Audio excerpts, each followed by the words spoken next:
दुनिया के नक्शे पर एक अलग शहर, जहां सब कुछ आज भी मानो रुका हुआ सा है। सब चल रहे हैं, लेकिन कहीं पहुंचने की जल्दी किसी को नहीं।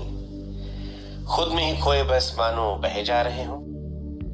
हनुमान जी जैसे कर्मठी व्यक्ति भी शहर में आकर लेटे हनुमान हो गए। कभी कभी मैं सोचता हूँ कि कहीं हनुमान जी ने किसी विद्यार्थी के कमरे पर दाल भात चोखा तो नहीं न खा लिया था, जो अलसिया के सो गए।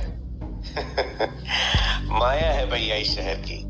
यहाँ सीनियर चीन बन के रहता है और जूनियर ताइवान। हॉस्टल में रहने वाला अमेरिका तो डेलीगेसी में रहने वाला उसकी सरपरस्ती में पलने वाला दक्षिण कोरिया।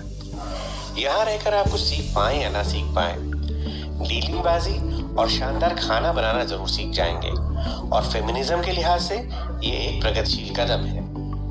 दुनिया के किसी भी शहर में रहने वाला व्यक्ति अपने शहर और अपने विश्वविद्यालय को इतना याद नहीं करता होगा जितना कि इस शहर के लोग।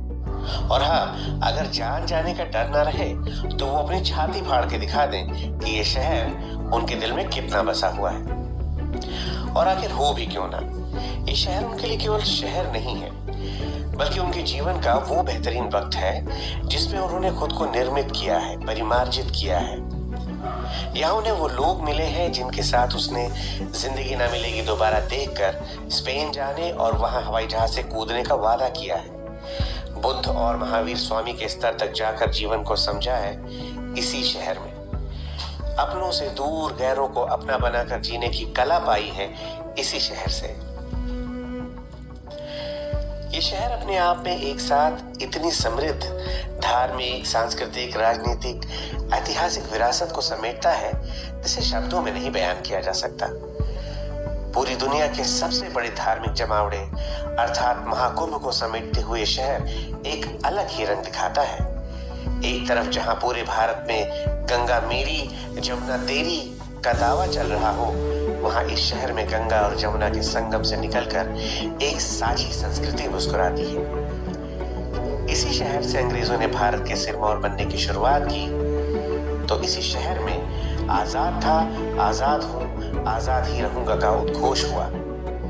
इसी शहर में निराला ने राम की शक्ति पूजा की और होगी जय हे पुरुषोत्तम नवीन कहकर राष्ट्रीय आंदोलन को नई दिशा दिखाई।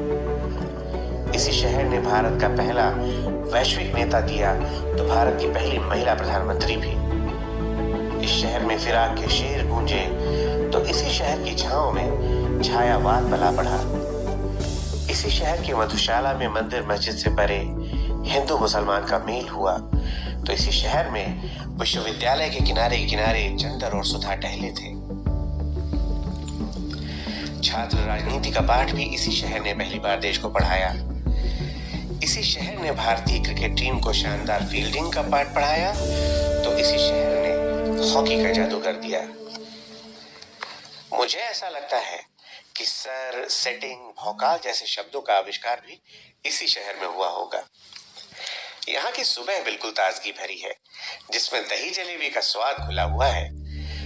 दोपहर बिल्कुल फ्राई दाल भात चोखा लपेटे अलसाई सी है, और शाम रंगीनियत लिए हाथों में समसामयिकी थामे उत्साह से भरी हुई चाय में उबल रही चाय पत्ती की तरह है।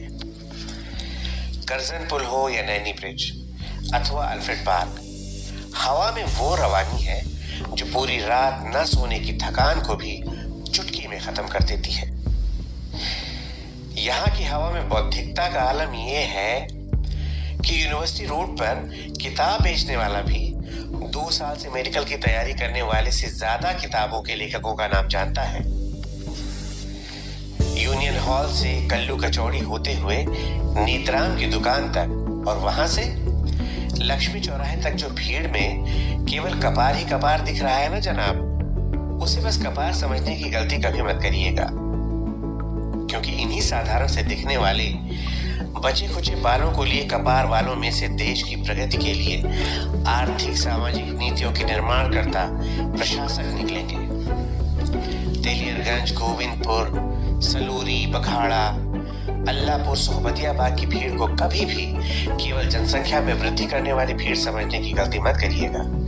ये पकौड़ा तलने के लिए नहीं पैदा हुए हैं, वरन ये वो लोग हैं जिनके कंधे पर भारत अपनी स्वर्णिम यात्रा तय करेगा। ये मेरा शहर है, गुनाहों के देवता का शहर। उस तोड़ती पत्थर वाले का शहर है, मधुशाला का शहर है, नीरजा और दीपशिखा का शहर है, गंगा जमुना के संगम का शहर है। ये मेरा इलाहाबाद है।